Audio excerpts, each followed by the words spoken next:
This is the story of one of the darkest chapters in criminal history in the Georgia Swamplands, a case that has confounded investigators for nearly a century and continues to claim victims to this day.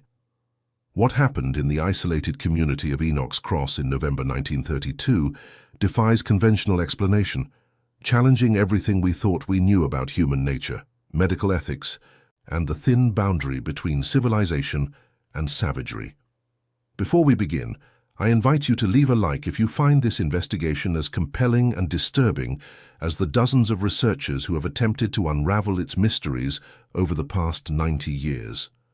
The rural settlement of Enoch's Cross existed in what is now the Okefenokee National Wildlife Refuge.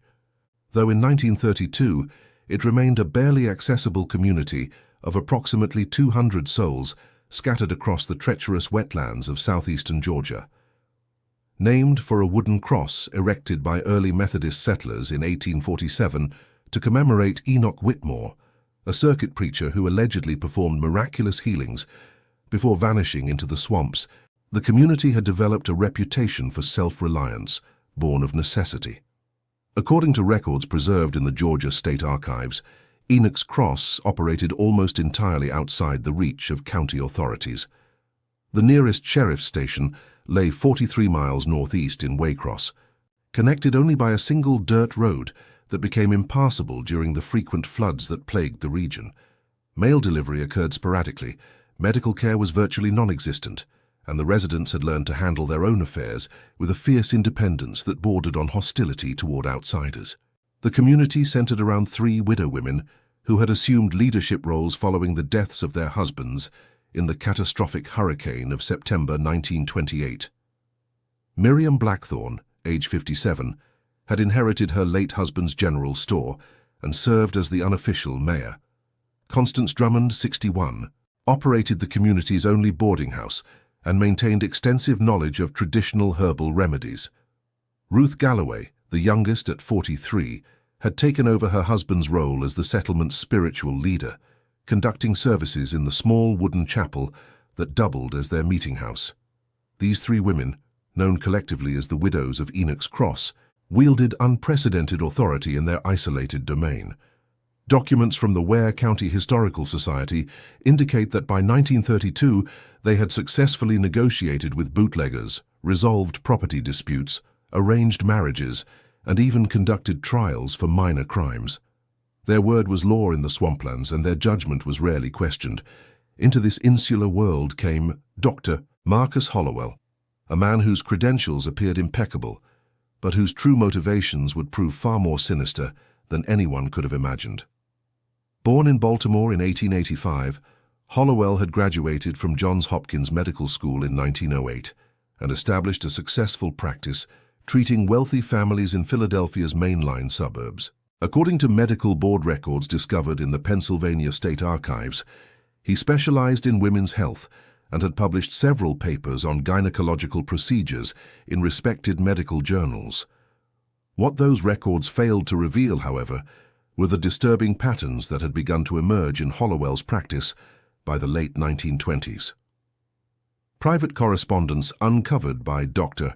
Elizabeth Morrison, a historian at the University of Georgia, during her research in 1967, suggests that several prominent Philadelphia families had begun to question the doctor's methods.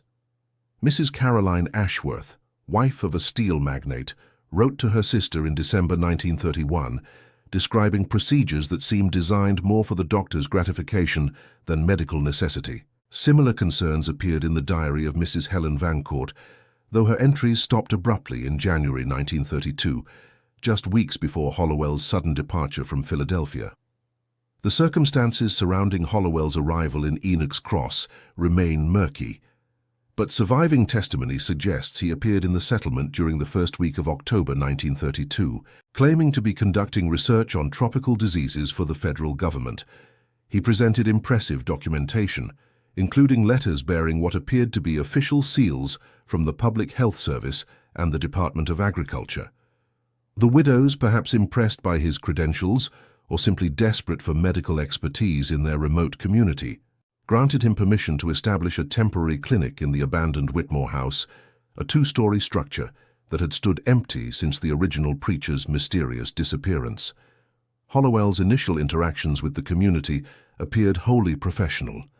Reverend Thomas Mackenzie of the Waycross Methodist Church, who visited Enoch's Cross monthly to conduct services, noted in his journal that the doctor had successfully treated several cases of respiratory illness and had even delivered a difficult breech birth with remarkable skill. The residents, particularly the women, began to trust him with their most intimate health concerns.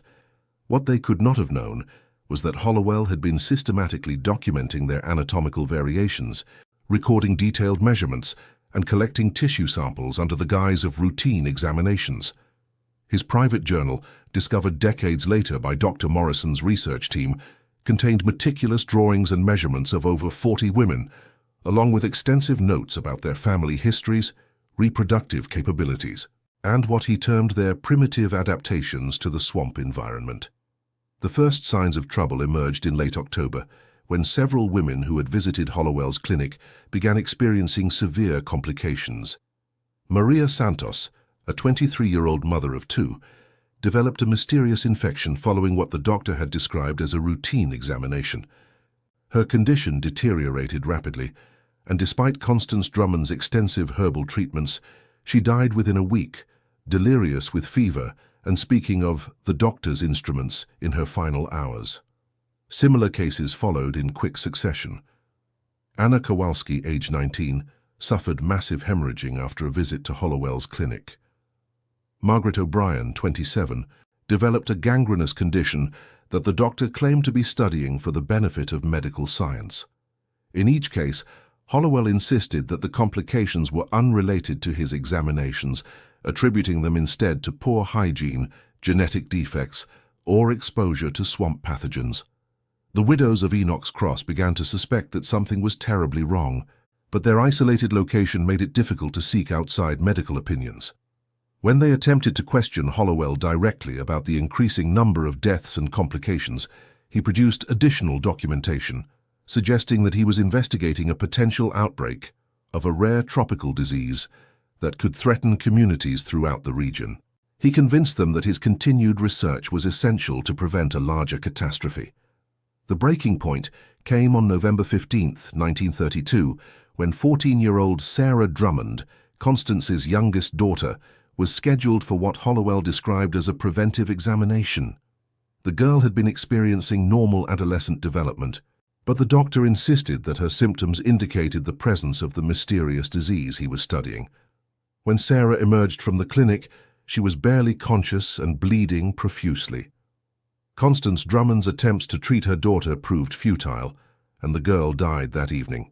Speaking in whispers about the doctor's special procedures, and begging her mother to not let him touch the others.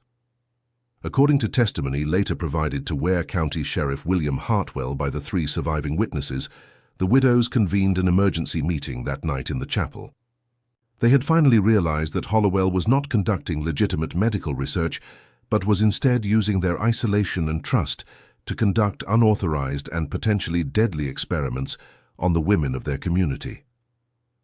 The death toll had reached 7 women and girls, with at least a dozen others suffering permanent injuries or complications. What happened next would become the stuff of legend, though the full truth would not emerge until decades later. The widows decided that traditional justice was insufficient for Hollowell's crimes. They had no way to contact outside authorities quickly enough to prevent further victims, and they feared that the doctor's official credentials might protect him from prosecution even if he were arrested. Instead, they chose to implement what Miriam Blackthorne would later describe as the old justice that served our people before there were courts and laws to protect the innocent. The 3 women, accompanied by 8 other community members who had lost family members to Hollowell's procedures, surrounded the Whitmore house before dawn on November 16th. They found the doctor in his makeshift laboratory, surrounded by medical instruments, specimen jars, and detailed anatomical drawings that revealed the true extent of his unauthorized research. Among his possessions, they discovered a collection of what appeared to be preserved tissue samples labeled with the names of his victims, along with photographs documenting procedures that bore no resemblance to legitimate medical examinations. Contemporary accounts of what transpired next vary significantly in their details. But all agree that the widows and their companions subjected Hollowell to what they termed a taste of his own medicine. Using his own instruments and following his own detailed notes as a guide, they began to perform on the doctor the same procedures he had inflicted on their daughters, sisters, and friends. The process, according to Miriam Blackthorne's sealed confession discovered in 1967, lasted for several hours and was designed to ensure that Hollowell experienced every sensation and indignity that he had imposed on his victims. The most disturbing aspect of the incident, according to multiple witness accounts, was not the violence itself, but the systematic nature of the widow's revenge. They had studied Hollowell's notes carefully and understood exactly what he had been doing to their community members. Their retribution was precise, methodical, and informed by a complete understanding of the doctor's methods. This was not a crime of passion, but a calculated act of justice carried out by women who had been pushed beyond the limits of civilized restraint. When Sheriff Hartwell finally reached Enoch's Cross on November 23rd, following reports of a missing doctor from concerned associates in Philadelphia, he found a community that had returned to its normal routines as if nothing had happened. The widows greeted him cordially, offered him accommodation at Constance Drummond's boarding house, and expressed surprise that anyone might be concerned about Dr. Hollowell's whereabouts. They suggested that the doctor had completed his research and departed for parts unknown, taking all his equipment and documentation with him. Hartwell's initial investigation uncovered no evidence of foul play. The Whitmore house had been thoroughly cleaned and showed no signs of violence. Hollowell's personal belongings were gone, and his medical equipment had vanished as well. The only unusual discovery was a large area of disturbed earth behind the house, where someone had apparently been burning refuse, though nothing remained but ash and the lingering scent of chemicals. The sheriff's interviews with community members yielded a consistent story. Dr. Hollowell had conducted his research, treated several patients successfully, and departed without ceremony on the morning of November 17th. No one admitted to witnessing any violence, and no one expressed concern about the doctor's sudden departure. The investigation stalled due to lack of evidence and the practical difficulties of conducting a thorough inquiry in such a remote location. However, subsequent events would suggest that the official investigation had barely scratched the surface of what had truly occurred in Enoch's Cross. Over the following months, several strange incidents were reported by travelers and government officials who passed through the area.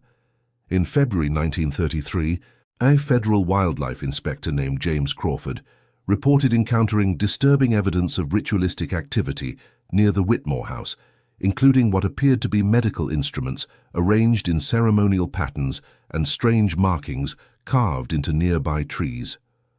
The most comprehensive documentation of the Enoch's Cross incident would emerge decades later through the meticulous research of Dr. Margaret Whitfield, a folklore anthropologist from Emory University, who began investigating the case in 1967. Dr. Whitfield had initially been studying Appalachian folk medicine practices when she encountered a reference to the widow's remedy of Enoch's Cross in a collection of papers donated to the university library by the estate of a deceased physician from Valdosta. According to records preserved in the Emory University Special Collections Archive, Dr. Whitfield's initial interest was purely academic. The reference appeared in a letter dated March 15, 1933, written by Dr. Harold Pemberton to his colleague Dr. James Morrison at the Medical College of Georgia. The letter, catalogued as Document MSS 1432B, contained a disturbing account that would consume the next 15 years of Dr. Whitfield's career. Dr. Pemberton's letter described his examination of 3 women who had been brought to his Augusta practice by relatives concerned about their mental state. The women, identified only as the survivors of Enoch's Cross, exhibited what Pemberton termed a profound dissociative condition, unlike anything in my 23 years of medical practice. More troubling were the physical findings Pemberton documented with clinical precision. The first woman, approximately 65 years of age, displayed multiple puncture wounds along her forearms that had healed in unusual patterns.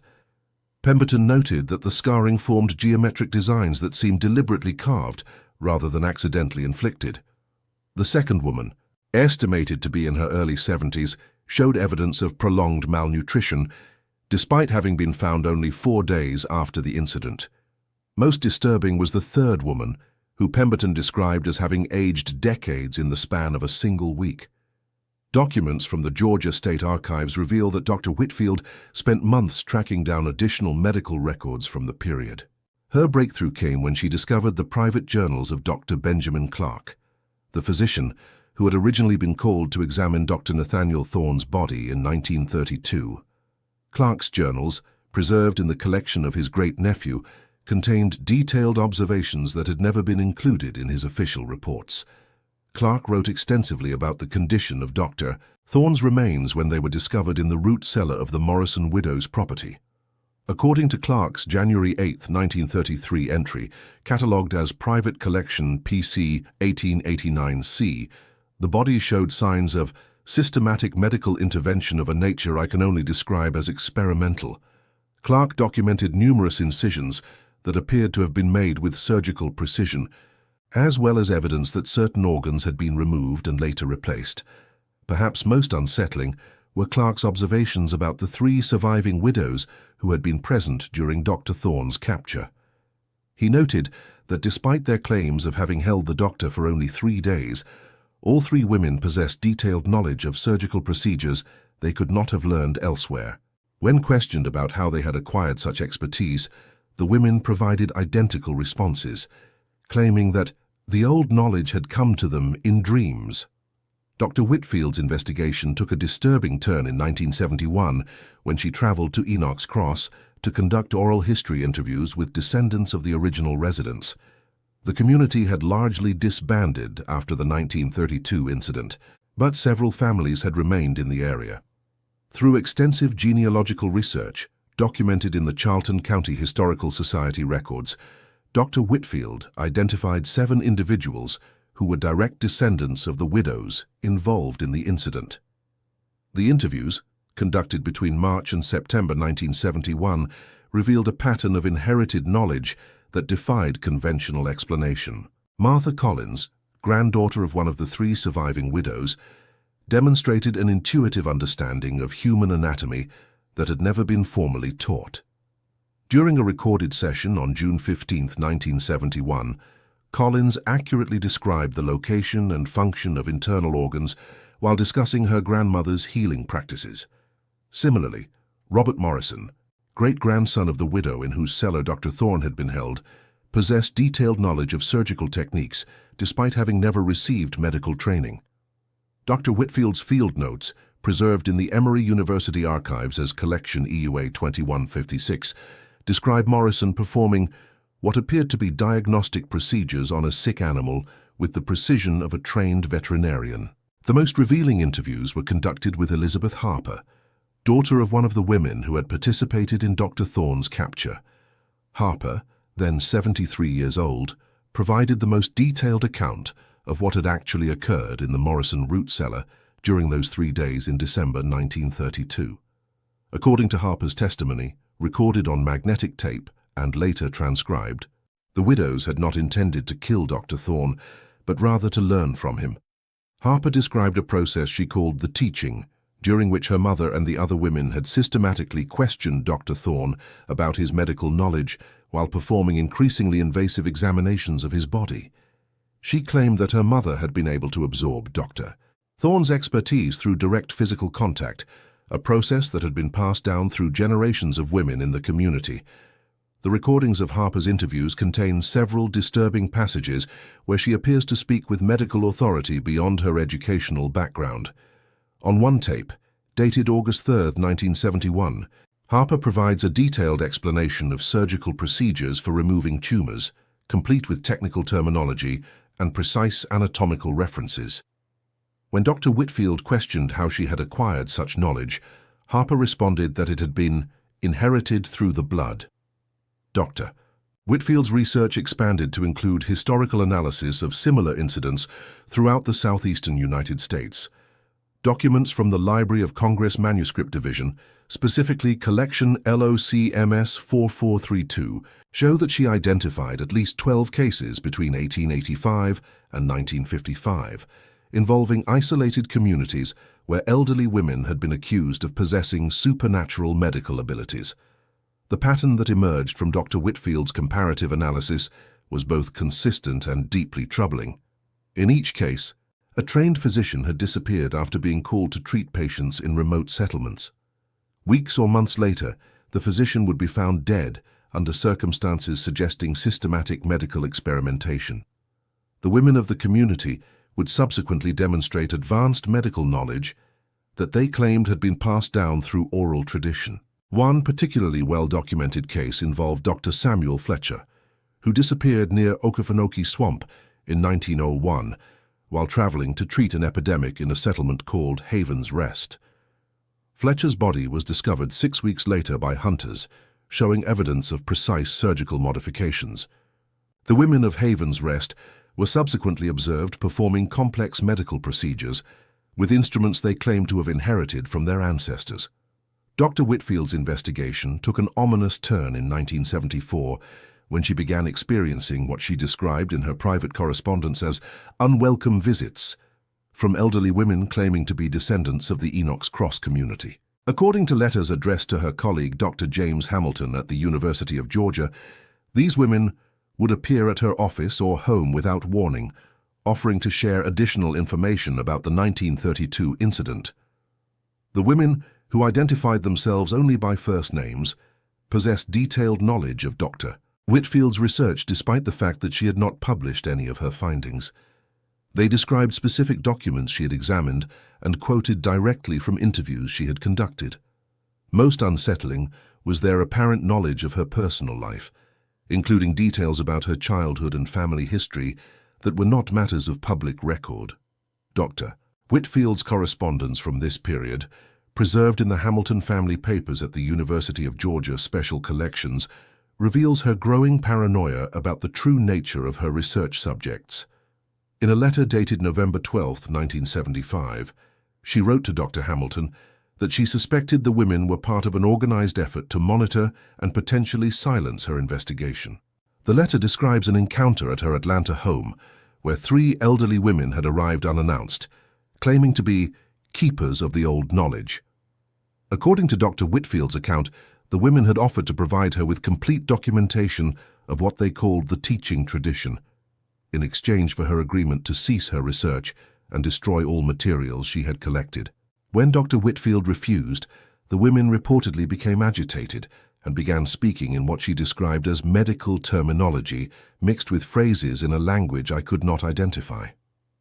She noted that despite their advanced age, all 3 women moved with the coordination and precision of trained surgeons, their hands displaying the calluses and scars associated with extensive manual dexterity. The final phase of Dr. Whitfield's research began in 1976, when she obtained access to previously sealed records from the Charlton County Sheriff's Department through a Freedom of Information Act request.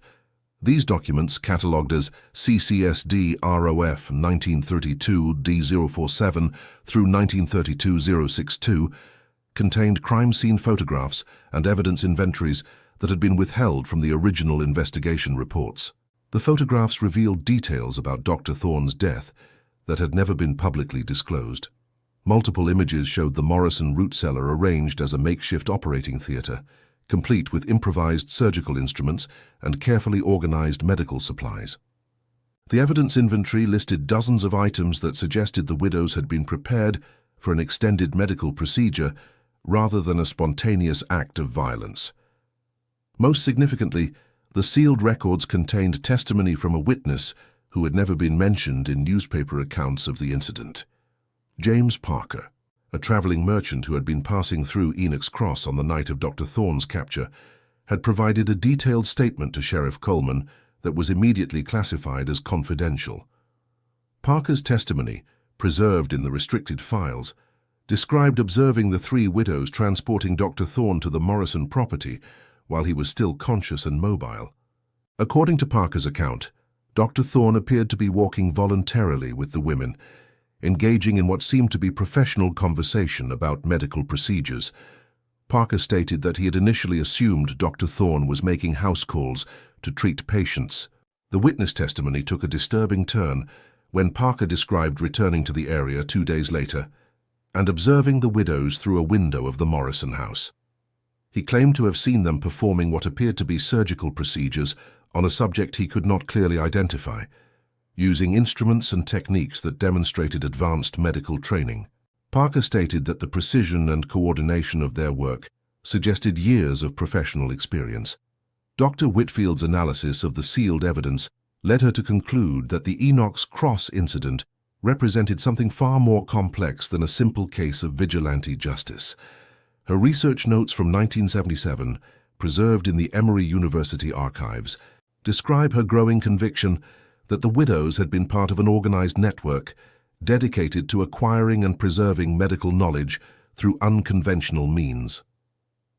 The notes detail her discovery of similar evidence patterns in historical cases throughout Georgia, Florida, and South Carolina. In each instance, isolated communities of women had demonstrated medical capabilities that exceeded their supposed educational backgrounds, often following the mysterious disappearance of trained physicians.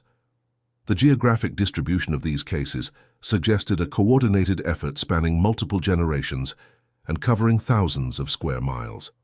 Dr. Whitfield's research came to an abrupt end in December 1982, exactly 50 years after the original Enoch's Cross incident. According to the missing person report filed with the Atlanta Police Department, she had left her office on December 15th to conduct what she described as a final interview session with sources related to her research. She was scheduled to return the following day to submit her completed manuscript to the university press. The manuscript was never found, despite extensive searches of Dr. Whitfield's office and residence. Her research materials, which had filled multiple filing cabinets and included hundreds of hours of recorded interviews, had also vanished. The only remaining evidence of her 15-year investigation consisted of scattered correspondence with colleagues and a few preliminary notes that had been stored in her campus office. This is the story of one of the darkest chapters in criminal history from 1932 Georgia Swamplands, where the widows of Enoch's Cross committed acts that defied both law and nature itself. Before I begin, I invite you to leave a like on this video, as what you're about to hear challenges everything we thought we knew about justice, revenge, and the lengths to which human desperation can drive us. The investigation conducted by Dr. Marcus Whitfield in 1977 uncovered evidence that would haunt him until his mysterious disappearance 3 years later. His research, preserved in the archives of Emory University's Department of Anthropological Studies, revealed that what happened to Dr. Samuel Morrison was far more calculated and ritualistic than the official record suggested. According to Whitfield's field notes, dated September 15, 1977, the widows of Enoch's Cross had been planning their revenge for months before Morrison's arrival. Sarah Caldwell, whose husband died during a botched appendectomy performed by Morrison in his makeshift clinic, had been corresponding with other women throughout the region. These letters, discovered in a cedar chest buried behind the ruins of the old Caldwell homestead, detailed a network of grieving women who had lost husbands, sons, and brothers to Morrison's medical incompetence. The correspondence, written in what Whitfield described as careful, educated script despite the writer's supposed illiteracy, outlined a plan that went far beyond simple murder. The widows had researched Morrison's background extensively, discovering his expulsion from Johns Hopkins Medical School for conducting unauthorized experiments on cadavers. They knew about his addiction to laudanum, his gambling debts, and, most disturbing of all, his collection of human organs preserved in jars that he claimed were for medical study. Martha Thornfield, whose twin sons died after Morrison administered what he called modern anesthesia during a routine tooth extraction, had written to Sarah Caldwell on August 3, 1932, "The doctor thinks we are simple swamp folk who will accept his explanations. He does not know that my father was a physician in Charleston before the war, or that I attended the female seminary until circumstances forced our family into these marshlands. We understand exactly what he has done to our men." Dr. Whitfield's investigation revealed that the 7 widows who participated in Morrison's capture possessed far more medical knowledge than anyone suspected. Rebecca Hayes had assisted her physician father for 15 years before his death, Elizabeth Crenshaw had trained as a midwife in Savannah before marrying and moving to the Swamplands. Together, they possessed enough anatomical knowledge to ensure that Morrison's suffering would be prolonged and precise. The torture chamber discovered by Deputy Collins was not hastily constructed, but had been carefully prepared over several weeks. Whitfield found evidence that the widows had practiced their techniques on farm animals, perfecting methods that would keep Morrison conscious and alert throughout his ordeal. Iron restraints had been specially forged by the local blacksmith, who later claimed he thought they were for restraining livestock during medical treatment. Contemporary records from St. Mary's Hospital in Brunswick describe the condition of Morrison's body when it was finally recovered. Dr. Andrew Pemberton's autopsy report, classified until Whitfield's research brought it to light, detailed over 30 separate wounds inflicted with surgical precision. Morrison had been systematically dismembered while alive, with each amputation cauterized to prevent fatal blood loss. His tongue had been removed along with his eyes, yet somehow he had been kept alive for what Pemberton estimated was between 12 and 18 hours. Most disturbing were the contents of Morrison's stomach, which contained fragments of human tissue that DNA analysis in 1978 proved came from Morrison himself. The widows had force-fed him portions of his own body, beginning with his fingers and toes.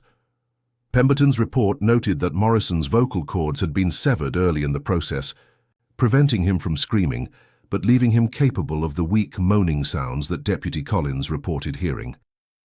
The ritualistic nature of Morrison's death became clearer when Whitfield discovered a journal kept by Martha Thornfield. Her entries, written in a mixture of English and what appeared to be Scottish Gaelic, described ancient practices brought to the New World by her grandmother. These rituals, traditionally used to punish those who violated the sacred trust between healer and patient, involved the methodical return of suffering inflicted by the transgressor. According to Thornfield's journal, each wound inflicted on Morrison corresponded directly to a death he had caused through his negligence. The removal of his hands represented the lives lost through his incompetent surgeries. His blinded eyes symbolized his willful ignorance of proper medical procedures. The consumption of his own flesh was meant to ensure that his spirit would never find rest, condemned to eternally devour itself in punishment for his crimes. The psychological preparation undertaken by the widows was equally meticulous. Whitfield found evidence that they had spent weeks conditioning themselves for what they were about to do. Prayer meetings in the abandoned church had become sessions where they recited the names of their dead loved ones, while describing in detail how Morrison would pay for each death. These sessions, led by the eldest of the group, 73-year-old Agnes Macready, followed a liturgical structure that blended Christian hymns with what Macready called the old ways. Agnes Macready's personal Bible, discovered in 1978 during the demolition of her former home, contained handwritten additions to various psalms. Psalm 137, traditionally a song of exile and revenge, had been annotated with specific references to Morrison's crimes and the punishments that would befall him. In the margins beside the verse, "Happy is the one who seizes your infants and dashes them against the rocks," Macready had written, "as he dashed our hopes and our men against his ignorance and pride." The actual capture of Morrison involved a deception that revealed the widow's understanding of male psychology. Elizabeth Crenshaw, the youngest and most attractive of the group, had visited Morrison's clinic, complaining of female troubles that required private consultation. When Morrison attempted to assault her during the examination, as the widows had predicted he would, she produced a derringer and forced him to consume a draught of his own laudanum mixed with local herbs that induced paralysis while maintaining consciousness. Witness statements collected by Whitfield revealed that Morrison was transported to the torture site in broad daylight, hidden beneath quilts in a wagon driven by Rebecca Hayes. Residents of Enoch's Cross who saw the wagon assumed the women were transporting a sick relative, as was common in the isolated community. Several people even offered assistance, unaware that they were helping to transport Morrison to his doom. The psychological torture began before the physical mutilation. Morrison was kept conscious while the widows read aloud from his personal journal, which they had stolen from his clinic. The journal contained detailed descriptions of his sexual assaults on female patients, his awareness that his medical practices were lethal, and his contempt for the people he was supposed to heal. One entry, dated just weeks before his capture, described the amusing rustic superstitions of the locals who trusted him with their lives. Martha Thornfield's journal described Morrison's reaction when he realized the extent of their knowledge. The doctor's face showed first surprise, then fear, and finally a kind of respect when he understood that we were not the ignorant peasants he believed us to be. In that moment, he knew he would receive exactly the justice he had earned. The widows took turns inflicting specific torments, with each woman responsible for avenging her particular loss. Sarah Caldwell, whose husband had died screaming from a perforated bowel after Morrison's surgery, used the same scalpel Morrison had wielded to open his abdomen and slowly remove sections of his intestines. She forced him to watch as she held each piece up to his face before dropping it into a bucket beside his restraint table. Rebecca Hayes, whose teenage son had bled to death after Morrison amputated the wrong leg, used a bone saw to remove Morrison's limbs with the same lack of care he had shown her child. She deliberately avoided major arteries, ensuring that each amputation was survivable while maximizing pain. Between each cut, she would pause to describe exactly how her son had suffered and died. The religious element of Morrison's punishment escalated as the hours progressed. Agnes Macready led the group in hymns between torture sessions, with Morrison forced to listen as they sang about divine justice and the punishment of the wicked. They anointed his wounds with salt water, while reciting biblical verses about the fate of those who prey upon the innocent and helpless.